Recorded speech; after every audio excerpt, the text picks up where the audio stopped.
कौन थी ताड़का जिसके वध के लिए विश्वामित्र को राजा दशरथ से राम लक्ष्मण को मांगना पड़ा। सुकेतु नाम के यक्ष राजा थे, लेकिन उन्हें कोई संतान नहीं थी। इसके लिए उन्होंने ब्रह्मा जी की कठोर तपस्या की और उसकी तपस्या से प्रसन्न होकर ब्रह्मदेव ने दर्शन दिए। सुकेतु ने ब्रह्मा जी से अत्यंत बलवान संतान प्राप्ति का वरदान मांगा। इसके बाद ब्रह्मा जी के इच्छा स्वरूप सुकेतु को अत्यंत बलशाली पुत्री की प्राप्ति हुई, जिसका नाम सुकेतु ने ताड़का रखा। कहा जाता है कि ताड़का में 1000 हाथियों के समान बल था। बलशाली होने के साथ ही ताड़का बेहद सुंदर भी थी। ताड़का का विवाह सुंद नाम के एक राक्षस के साथ हुआ। विवाह के बाद ताड़का ने 2 पुत्रों को जन्म दिया, जिसका नाम सुबाहु और मारीच था। ताड़का का पति सुंद राक्षस प्रवृत्ति का था, इसलिए वह हमेशा ऋषियों के धार्मिक कार्यों में बाधा उत्पन्न करता था। वह हमेशा यज्ञ विध्वंस करता और तपस्या में विघ्न डालता था। एक दिन तो उसने ऋषि अगस्त्य के आश्रम पर ही आक्रमण कर दिया, जिससे क्रोधित होकर ऋषि ने सुंद को श्राप दे दिया और वह वहीं जलकर भस्म हो गया। पति सुंद के मृत्यु की खबर सुनकर ताड़का ऋषि पर क्रोधित हो गई और अपने दोनों पुत्रों सुबाहु और मारीच को लेकर ऋषि अगस्त्य के आश्रम पर हमला कर दिया। ताड़का के स्त्री होने के कारण ऋषि ने उसका वध नहीं किया, लेकिन उन्होंने ताड़का को श्राप दे दिया कि वह सुंदर स्त्री से कुरूप महिला बन जाए।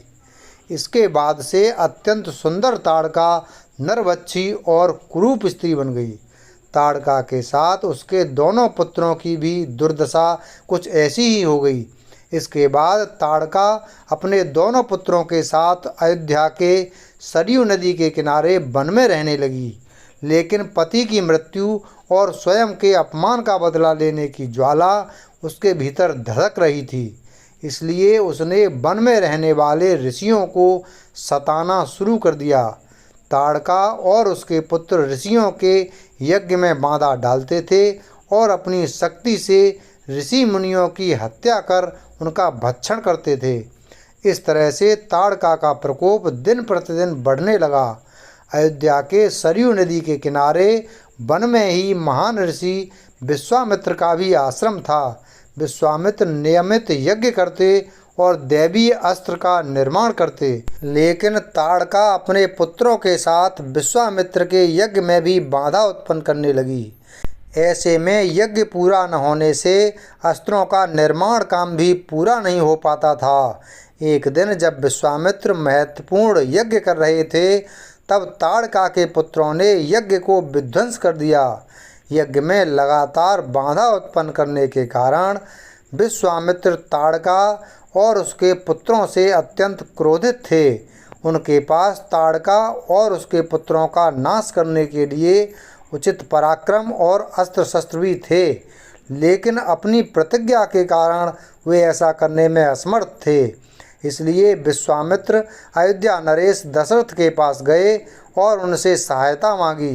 विश्वामित्र ने राजा दशरथ से राम और लक्ष्मण को मांगा। महर्षि विश्वामित्र ने राजा दशरथ से कहा, हे राजन, असुरों के समूह मुझे बहुत सताते हैं, इसलिए मैं तुमसे कुछ मांगने आया हूँ। तुम मुझे छोटे पुत्र सहित श्री रघुनाथ जी को दे दो। असुरों के मारे जाने के बाद मैं सुरक्षित हो जाऊंगा।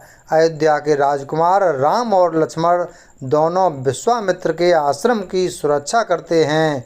एक दिन ताड़का के पुत्र सुबाहु और मारीच ऋषियों पर आक्रमण करने और यज्ञ में बाधा डालने के लिए आते हैं।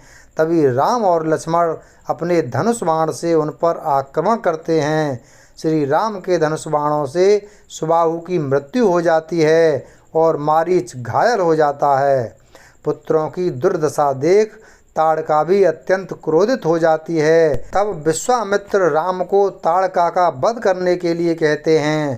पहले तो श्री राम स्त्री हत्या करने के लिए हिचकिचाते हैं, क्योंकि धर्म उन्हें ऐसा करने की अनुमति नहीं देता, लेकिन महर्षि विश्वामित्र का आदेश पाकर वो ऐसा करने के लिए मान जाते हैं, क्योंकि वो ब्राह्मण की आज्ञा का उल्लंघन नहीं कर सकते थे। इसके बाद भगवान राम एक ही बाण से ताड़का का वध कर देते हैं। इस तरह से भगवान राम द्वारा वध किए जाने पर ताड़का को अगस्त मुनि के श्राप से मुक्ति मिल जाती है। इसके साथ ही वह कुरूप स्त्री और नरभक्षी रूप से मुक्त हो जाती है। वहीं भगवान के रूप में श्री हरि द्वारा वध किए जाने के कारण ताड़का को मोक्ष की प्राप्ति होती है। वीडियो अगर पसंद आया हो तो वीडियो को लाइक करें, चैनल को सब्सक्राइब करें और बेल आइकन प्रेस करें। धन्यवाद।